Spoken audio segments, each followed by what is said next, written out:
সুন্দর করে কথা বলতে পারা শুধুমাত্র ক্যারিয়ারের জন্য নয়, বরং লাইফে এগিয়ে যাওয়ার জন্য অনেক বেশি গুরুত্বপূর্ণ।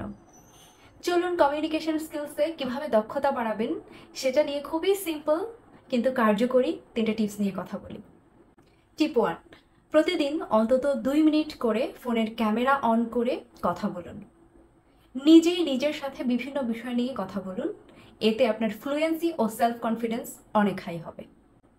টিপ 2, অ্যাক্টিভ লিসেনিং প্র্যাকটিস করুন। শুধু শুনবেন না, বুঝে শোনার চেষ্টা করবেন এবং উত্তর দেওয়ার সময় এক্সট্রা রিয়াকশন না দিয়ে স্পষ্টভাবে উত্তরটা দেওয়ার চেষ্টা করবেন।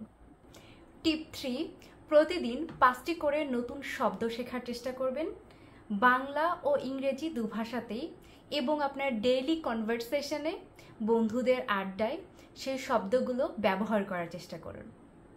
মনে রাখবেন, কমিউনিকেশন স্কিল মাসলের মতো, যদি আপনি চর্চা না করেন তাহলে কিন্তু সেটি দুর্বল হয়ে পড়বে। আমি যে 3টা টিপস শেয়ার করলাম এর মধ্যে আজ থেকেই আপনি কোনটা প্র্যাকটিস শুরু করতে চান কমেন্ট সেকশনে জানাতে ভুলবেন না, এবং পরবর্তী স্কিল ডেভেলপমেন্ট রিলেটেড বিভিন্ন ধরনের টিপস অ্যান্ড ট্রিক্স পেতে ফলো করুন শাইমা বিনতে জলিল ইউটিউব এবং ফেসবুক।